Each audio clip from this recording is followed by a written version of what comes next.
Imagine you're standing in the middle of a desert. The sun is brutal. The ground is so hot that you don't want to touch it. There is no refrigerator, no electricity, no freezer. And yet, someone hands you a piece of ice. You stare at it. Then you look around at the endless desert. And one question immediately comes to mind. How? How could anyone possibly make ice here? This sounds like something that shouldn't be possible, but more than 2,000 years ago, people living across ancient Persia had already figured it out. And they didn't just make a little ice, they built enormous structures specifically designed to create, collect, and preserve it. Some of them were taller than houses. Some had massive underground chambers. And the strangest part, they could keep ice through the scorching summer. No electricity, no machines, no modern refrigeration, just water, mud bricks, clever construction, and a very good understanding of their environment. So how did they do it? To understand that, you have to forget everything you know about refrigerators. Because the ancient Persians weren't trying to make a refrigerator. They were doing something much simpler. They were making winter last until summer. Picture yourself in Persia thousands of years ago. It's winter. The desert is still dry. The days can be sunny. But at night, the temperature can drop dramatically. And this is where the first part of the trick begins. People built large, shallow pools near a giant dome-shaped structure. These pools were not deep. In fact, they were surprisingly shallow. A thin layer of water was spread across the surface. Then they waited. The sun disappeared. The sky became completely dark, and the water slowly began losing heat. By morning, ice. Not a huge block, just a thin layer. So the workers would add another thin layer of water, then wait another night, ice, another layer, another night, more ice, again and again, until the thin layers became a thick sheet of ice. Then they broke it apart and carried it inside. This is the part that sounds almost too simple, because the real genius wasn't making the ice, it was keeping it. Imagine making ice in January and still having some of it in July. That was the real challenge. And this is where the strange building in the desert comes in, the YAKHCHAL. From the outside, it could look almost like a giant clay dome rising out of the desert, but underneath was the real secret. A huge chamber was dug deep into the ground. The walls were thick, the roof was enormous, and the whole structure was designed to keep the heat outside. Think about walking into one. Outside, the desert is blazing. Inside, it's dark, quiet, and cool. You walk down into the chamber,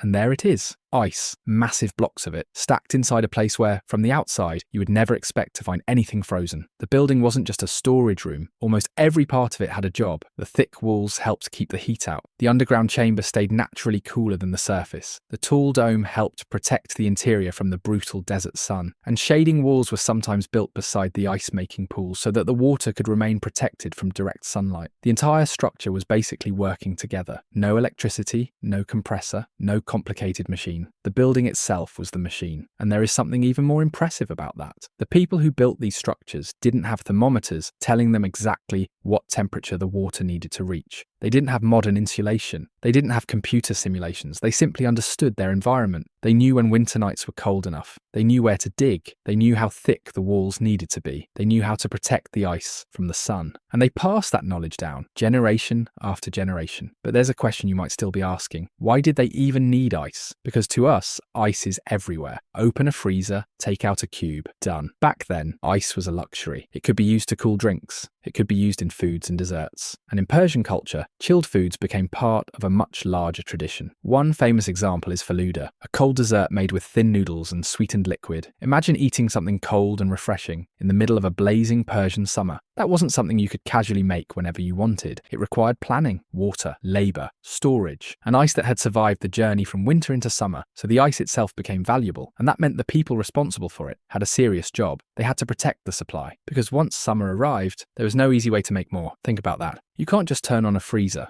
If you ran out, you were out. So the winter harvest mattered. A good winter meant more ice. More ice meant more cooling during the summer. And the people who managed these places had to make sure the ice didn't disappear too quickly. The YAKHCHAL became more than just a hole in the ground. It became a piece of desert architecture built around one simple idea: keep winter trapped inside. And here's where things get really interesting. The desert itself was actually helping them. During the day, the sun heats everything: the sand, the walls, the roofs, the rocks. But on a clear night, the surface can lose heat directly toward the cold night sky. You don't need to understand the complicated physics behind it. Just imagine the difference between standing under the blazing afternoon sun and standing outside under a clear night sky. The difference can be enormous. Ancient builders noticed this. They didn't need to explain every part of it. They just needed to know that the night could do something the day couldn't. So they used the cold nights to make ice, and then they used the giant structure to protect that ice from the hot days. It's almost like they were borrowing cold from winter and saving it for later. But there was another problem: water. You can't make ice without water, and deserts aren't exactly famous for having lots of it. So where did the water come from? This is where another remarkable part of Persian engineering enters the story. Underground water channels called qanats. Instead of simply waiting for a river to appear, these systems carried groundwater over long distances through underground channels. That meant communities could have access to water even in dry regions. And once you have water, you can do something that seems impossible. You can make ice in the desert. The more you look at these systems, the more you realize something. The YAKHCHAL wasn't an isolated invention. It was part of a much bigger way of living. Water, architecture, agriculture, underground channels, storage, shade, all of it worked together.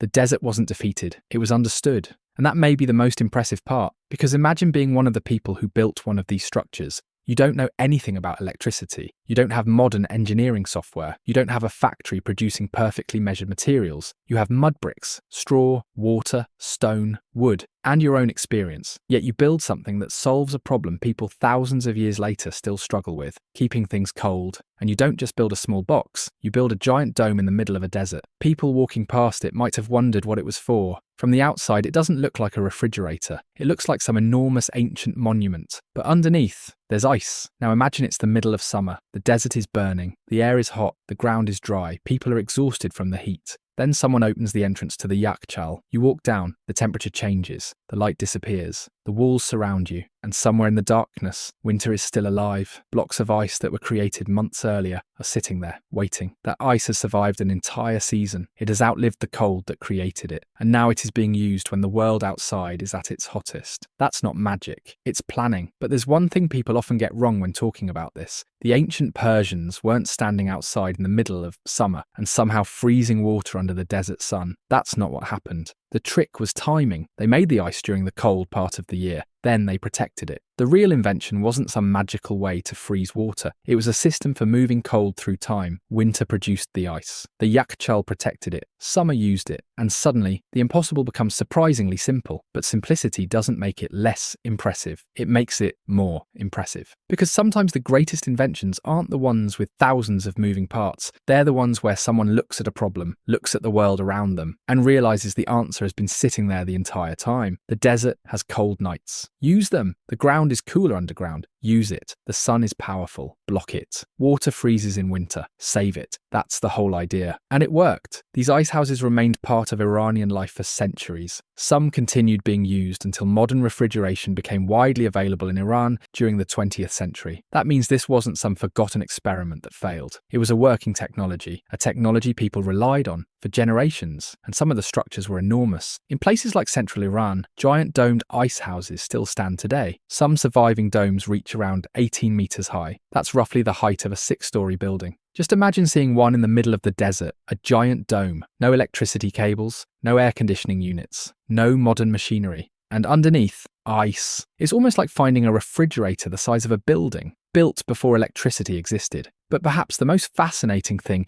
isn't the ice. It's what the invention tells you about the people who built it. When you hear the words ancient civilization, it's easy to imagine people living with primitive tools and simply struggling to survive. But that's not the whole picture. People were observing, experimenting, building, improving. They were looking at the world and asking questions. Why does this place stay cooler? Why does water freeze here but not there? Why does shade matter? Why does the underground stay cool? How can this be used? And eventually, they built something. Not because they had modern science textbooks, because they paid attention. That's a lesson modern life can make you forget. You don't always need more technology. Sometimes you need to understand the technology that's already around you. The wind, the sun, the ground, water, night, shade. Ancient builders couldn't control the desert, so they designed around it. And that philosophy appears everywhere in their architecture. Instead of fighting the heat with machines, they use thick walls. Instead of creating cold with electricity, they stored winter. Instead of pumping water from a modern network, they built channels underground. The environment wasn't the enemy, it was part of the solution. And maybe that's why the story of the YAKHCHAL feels so strange today. Because you live in a world where cold is almost effortless.